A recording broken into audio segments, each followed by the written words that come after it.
you were to speak to someone who was stuck or have not yet tapped into their creativity, what would you tell them? What could they do? Well, we live in this time where the internet exists, and there's so many things that are not so great about the internet and social media, but there's so many other things that are just amazing about it. And the opportunity to learn is everywhere. Welcome to Raine Magazine. This is our podcast, and we are here to inspire creative entrepreneurs around the globe.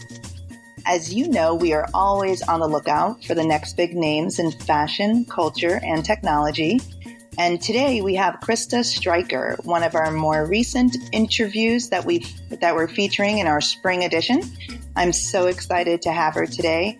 She is a fitness expert and entrepreneur on the rise, and she's going to share some of her highlights of her creative entrepreneurial journey, as well as what she's working on. Welcome, Krista. Thank you so much for having me. Great to be here. I am so excited to speak to you today. And just to give our listeners a little background, I actually ran into Krista when she was being featured on Bold TV. And we were both on the same segment. I was extremely impressed with her story and had to hunt her publicist down to make sure that we got her in the next edition of Raine. So I'm excited that Jessica and crew were able to connect us. So yeah, let's get started.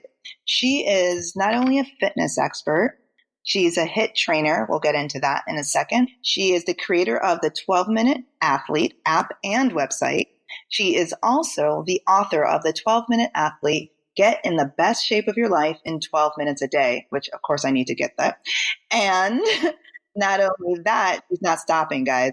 She was named one of Athleta's 100 Women to Watch in Wellness. Woo! So, Chris, I know this is an overnight success. I know a lot of young entrepreneurs think that this all happens the day after they decide to become an entrepreneur. Nope. Nope. Why don't you give us some info on just a little bit about your backstory and how we got to this point? Sure. So in terms of fitness, I didn't even work out before. So I played sports in high school a little bit, but it was never really my thing. And like the second I went to college, I stopped doing anything at all. I just kind of thought I was going to be this like weak, slightly pudgy, out of shape person for the rest of my life. I had zero upper body strength, couldn't do a push-up, let alone like a pull-up or a handstand. So there was quite the journey there. It took me kind of really being sick of feeling weak and not good or strong in my own body. So I ended up kind of experimenting with a lot of different types of fitness. I started out, just like a lot of people do. I was like, okay, I'm going to get it in shape. I'm going to go for a run. And I hate running. Like there's nothing I could, if you told me to go for like a 5-mile run, I'm like, that's like my torture. So starting out with that, it was really hard because I'm like, this is just absolute torture. I hate it. But it really took, finding my own journey of really these HIIT style workouts that we'll talk about later, and body weight training for me to really establish a consistent workout habit and actually learn to enjoy fitness. So once I did that, I actually decided to become a personal trainer and get my certification, and didn't love the hours of working in a gym or being told what to do. I'm a pretty independent person, as most entrepreneurs are. So I started trying to figure out, how can I create a business out of this, of these workouts that I know that they work and I love them. So I just started as a blog. At the time, this was about 6 years ago now. Blogs were huge. The whole internet world has changed a lot since then, but blogs are really the thing then. So I started a blog, and that's really how I began. And from there, I created the app, different various workout programs, and most recently the book. Nice. Wow. And So I would say not everyone can go from such an extreme change from not doing anything at all. So it sounds like you were somewhat active before college, decided to, do the college thing and focus on your academics. And then what was that breaking point that triggered, I have to do something to get you back in the gym? Yeah, so there was actually a time when my big brother, who was actually very athletic and played basketball in college, 6'7", and I always looked up to him, even though as a kid, like I said, I wasn't very strong. I tried to be tough around him. And there was a day late in college when he challenged me to do a push-up because I could never do a push-up before. I was kind of that person who just believed I had kind of this fixed mindset that I just wasn't a person who could do a push-up. And I was like, you know what? I'm sick of being weak. Let me try these. And I did 3 of like the worst push-ups that anyone has ever seen. But I wish I had a video of those. I'm sure they were so bad. But it really, there was some sort of breaking point there where I had a change of mindset basically and decided that I wanted to work towards something. Before, like I said, I had this fixed mindset where I just kind of believed that the traits that I had, the amount of strength that I had was fixed, which looking back is crazy because of course that's not true. Of course you can get stronger if you work towards something. But those push-ups were really that change point where I decided to actually try to change and to grow and get stronger. I love that. So your brother became that motivator, so to speak, that the strike that lit the match that lit the fire. For sure, yeah. I'm sure he doesn't even remember those, but it really changed a lot of things for me. Yeah. Now you are an entrepreneur. So you went from fitness athlete to entrepreneur. Let's talk about that a little bit. How would you describe in your own words what a creative entrepreneur is? So when I first started out this whole entrepreneurship journey, I honestly didn't believe I was a creative person. And it really took a lot of reading and self-growth and a lot of things to understand that really like everyone is creative. Even if you can't necessarily draw or paint or do anything kind of artsy like that, everyone has creativity in them. And so for me, what it means is that I can really design my own life and my own business. And, it allows me to, I'm kind of that type of person who would bounce around from job to job. I went to 5 different colleges. Like I could never stick with anything. This kind of being this type of entrepreneur allows me to, if I get bored, I just do a new project. I do something related to my business to help it grow. And that really just keeps me interested and excited in what I'm doing forever, hopefully. So Krista, you mentioned that everyone is creative. And I really like that point because most people, when they think of creativity, they directly associate it with something in the art space.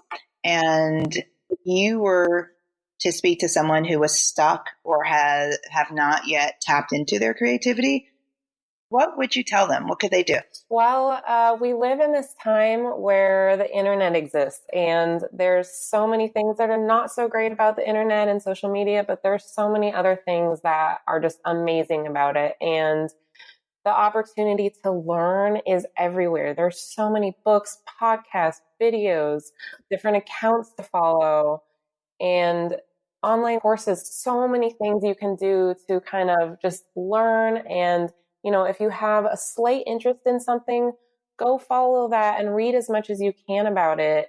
And then, maybe you'll decide that that's not a great fit for you, but try something else. Just keep trying. The great thing about it is you no longer have to spend and get in debt $100,000 and go to grad school in order to gain new skills. There's just so much opportunity. So just keep learning, reading, trying different things, and you'll find something that fits. Got it. And what books specifically would you recommend? You said reading. What would you suggest? Oh, so many books. There was one. So one I mentioned a little bit earlier that is called Growth Mindset by Carol Dweck. And it's a really great book about mindset and just kind of just changing the way that you think so that you can always feel like you can learn and grow and, really become the person that you want to be rather than feeling stuck in the person that you are right now. And it's just an awesome book. I also really loved the book Grit I think it's by Angela Duckworth. You might want to look that up for the show notes. There's so many great books out there. Oh, The Art of Learning was an awesome one. Just, start with one. And what I honestly do a lot of times is I'll find a book I like, and then, wherever you're buying your books, you can see a related books section usually, and just kind of go down that rabbit hole and find other ones that pique your interest. Yeah, those are really good books that you mentioned. A few of those I've heard, so now I have to pick them up. Yeah, they're so good. So you mentioned you had a hard time sticking with one thing, and until you found this passion you built around your current business. Would you say you've fully grown up? Or if I was going to ask you, what do you want to be when you grow up? What would you say? I will always be a kid at heart. I don't think I'll ever actually grow up. So we'll see about that. But honestly, like to my earlier point, one of the things that I love about being a creative entrepreneur is that the possibilities are endless. So I did find a passion in fitness, and I do believe that, that most of what I do in the future will be around that. But I love the possibilities too. I am extremely interested in the intersection between fitness and mindset and psychology and motivation. And I would love to do something in that in the future. I definitely plan on writing more books. I would love to do different projects with different experts in slightly different fields. I always want to keep doing things that just have a base in what I'm interested in, but then I can branch out as well. So I don't know if I'll ever grow up though. What you just said reminded me of the comment you made about having a growth mindset. So if you were to name some of the most memorable people you've worked alongside or memorable brands, who would they be and why? So I'm currently working with a nonprofit called Breaking the Chains, and we just started working together. They're focused a lot on preventing eating disorders in youth and also in athletes, because it's not talked about a lot, but a lot of different sports, you think of dance, gymnastics, elite runners, a lot of them actually deal with eating disorders. And obviously that's a really tough subject, and, something that if we can, we'd like to prevent it. And it's a lot about mindset and about confidence and about control. So that's very cool. I'm working on some projects with them around depression and anxiety and exercise. And I'm very excited about that because it's something that's like very close to my heart. Other than that, I have recently been working with a CBD company called Charlotte's Web, and CBD, I'm sure a lot of people know what it is now, but it really does help with workout recovery and sleep and anxiety and so many different things. It's really great for athletes, and I've really seen it help with my own workout recovery. And so it's just a super exciting and growing field. So going back to workout, and you're mentioning recovery, we touched on HIIT. You being a HIIT trainer. And for our listeners, some may not know what that acronym stands for. Do you want to go into that a little bit and what HIIT training is all about? Of course. So HIIT stands for high intensity interval training. And basically, it's an advanced style of interval training where you alternate periods of short, intense exercise with less intense recovery periods. So really what this means is that you'll be working as hard as you possibly can for a very short amount of time. You take a brief rest and then you work hard again. So what's really cool about this is it means that you won't actually be doing a very long workout. So most of my workouts are around 12 minutes. And that's because you really can't work that hard for that long. Just think about it if you were sprinting. You can't sprint for 45 minutes. That's going to turn into a jog. So that's why these HIIT style workouts are so effective. And they really just they essentially kind of squish that 45-minute workout that you might do in a gym or going for a jog into a really efficient, shorter workout that should take no more than 10 to 20 minutes tops. I think for all entrepreneurs out there, and I can attest to that, that is a dream come true, right? Because we all want to stay healthy and fit, but struggle with the time balance in terms of getting to a gym or committing anywhere from an hour to 2 hours working out. So this 12-minute workout sounds almost too good to be true. But of course it's not. Could you go a little bit into the science behind how someone can see results if they're only putting in 12 minutes a day? And I think that what you're doing is so amazing, because if you ask most people why they're not working out, the number one reason is usually I don't have the time. So most people have 12 minutes. So tell me how you can convince our listeners that 12 minutes is sufficient enough to get a great workout. Sure. So yeah, I agree. The number one excuse I get from people that they're not working out consistently is a lack of time. And you think about it, if you have to go to a gym, you have to commute to a gym and spend at least 45 minutes in there, that's a good chunk of your day.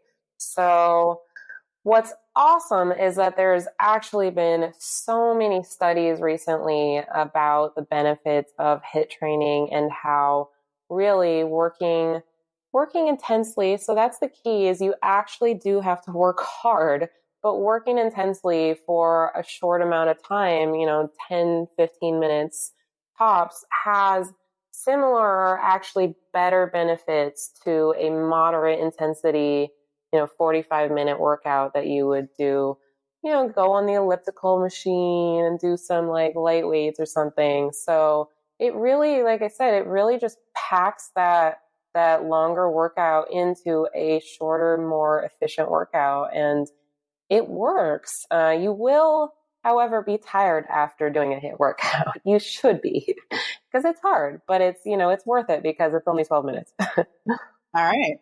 Well, I'm up for the challenge. Yeah. And so I am really looking forward to your workouts and then giving you some feedback on that. So yep, please. I'd love to hear how they go. And you can always, the thing about them is sometimes people look at the workouts and think, oh, that's too hard. I can't do this exercise or this exercise. Our workouts, you can always modify something. So my number one passion is to help people break through their excuses, and whether that's lack of time or you don't have any equipment around, or, you can't do something quite yet because either you're injured or you don't have a level of strength needed to do the full exercise yet, you can always modify. So something like a basic push-up, a lot of people can't actually do that, and that's totally fine. So if you see an exercise like that, a push-up is easily modified by placing your hands on a higher surface, like a countertop or a bench, and you just do them there, and you just kind of change your mindset around, okay, this is too hard, to, okay, how can I modify this to fit my current fitness level, and keep going and doing the workout. So that's, if you hit any exercises like that you don't know how to do or you're not sure how to modify, definitely let me know. Those are all good points. So there's no excuse, guys. No excuse. Got 12 minutes and you can modify. Always.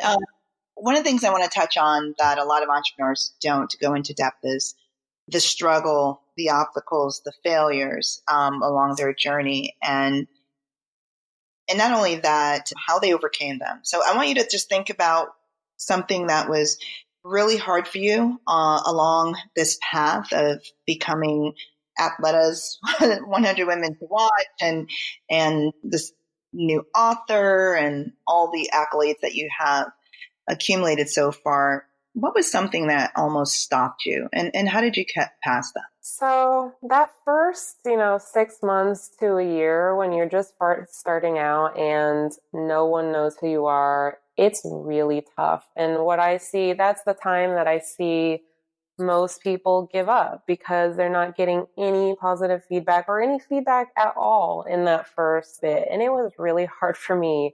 Like I mentioned earlier, I started just as a blog. I had no idea what I was doing. I was writing, a few articles a week, posting workouts, being super consistent, but it was hard. You'd go and look at your stats on your website and you're like, I had 2 visitors today. Like, why am I doing this?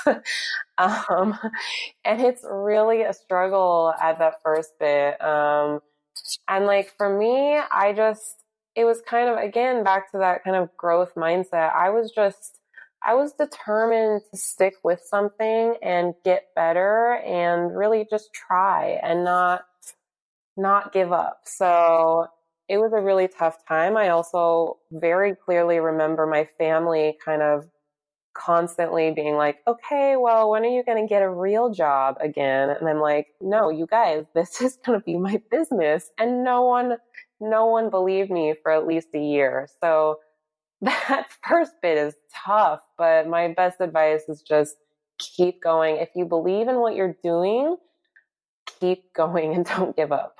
Okay, so in that story, I'm guessing, or I'm not guessing, I'm assuming that there was a lot of transformation, both personal and professional. Tell me a little bit about that and what was the inspiration behind how people responded to your transformation? So I actually started my inspiration for starting this whole business. I'm remembering now was I read a book called The $100 Startup by Chris Gilboo. I think that's how you say his name. Awesome book. I really enjoyed it. And it kind of gave me a blueprint for starting out because, like I said, it was just hard. I didn't know what I was doing. But yeah, during that time, there was a lot of growth.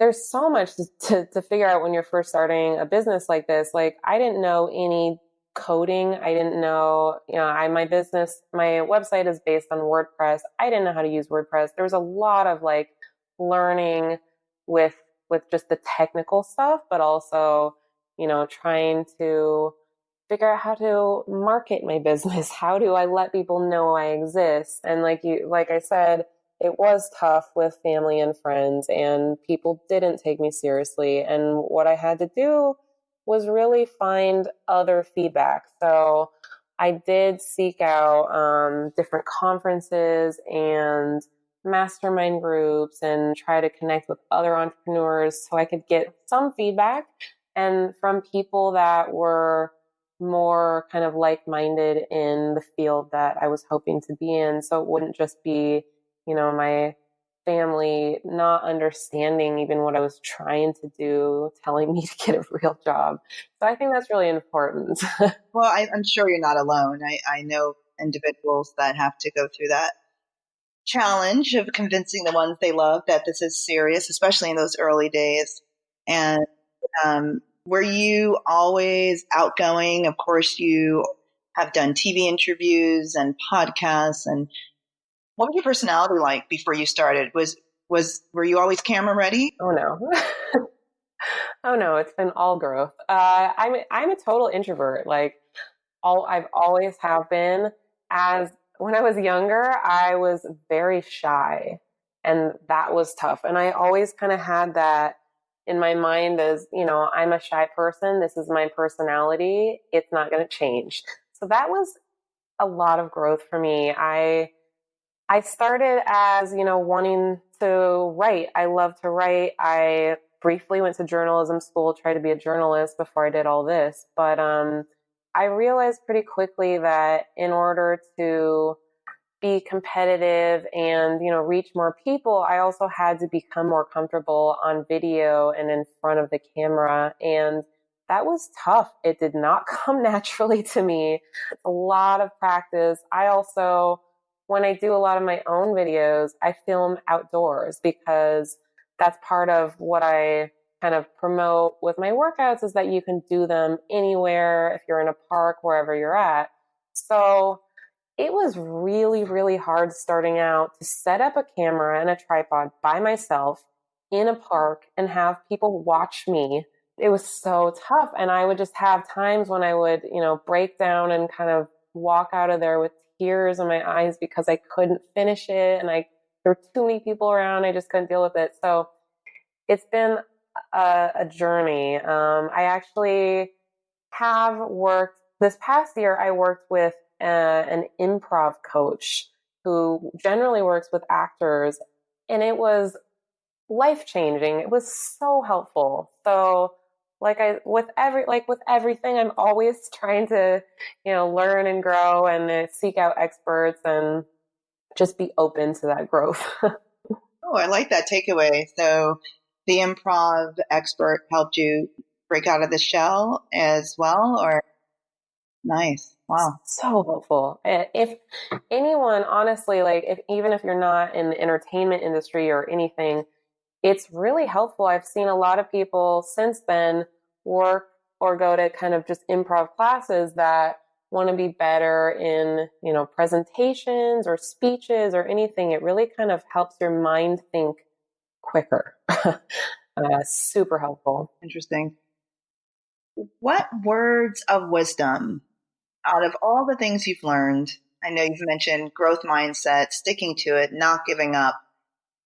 What are some things you would want to share with a budding talent, someone who's sitting at their desk, kind of nervous about making that first step that you haven't shared already? What would be some of your parting words? Great question. I would say that personally, I always had this big fear that I would just be a failure, and that I would fail. And that really kind of held me back from even trying. And what I've learned, through this whole process is that the only true failure is quitting and to just give up on yourself. So it's part of the process to have some ups and downs. Having your own business or being an entrepreneur, that's what it's like. And that's okay as long as you learn from those little dips and failures and really just keep going. Yeah, that's my best advice. Just keep trying, keep going, pivot if you need to, if you feel like it's no longer the world is always changing, especially the online business world. And so you might need to constantly adjust, and that's okay too. It doesn't mean that you failed at your original idea. It just means that you're changing with the times. So just keep trying and don't give up on yourself. I love it. So basically failure does not exist, right? As long as you don't quit. Exactly. Nice. Where can people find you if they wanted more information? Yeah, so pretty much everything is just 12-Minute Athlete. So 12minuteathlete.com. On social media, it's at 12-Minute Athlete. The book is on Amazon. Just search 12-Minute Athlete, it'll come up. It's pretty easy to find these days. Well, thank you so much, Krista, for sharing some of those very personal experiences with us and opening up with us today and giving a lot of great advice, some good books to read, and some information on HIIT training, which I think everyone should try, especially if you are really short on time in terms of hitting your fitness goals. So again, thank you, Krista. I think you have definitely shared a ton of useful information to inspire our listeners. And for those of you that are just tuning in, You are joining Raine Magazine on our podcast show with Krista Stryker, the creator of 12-Minute Athlete. We are here to inspire creative entrepreneurs worldwide and to uncover those must-knows in fashion, culture, and technology.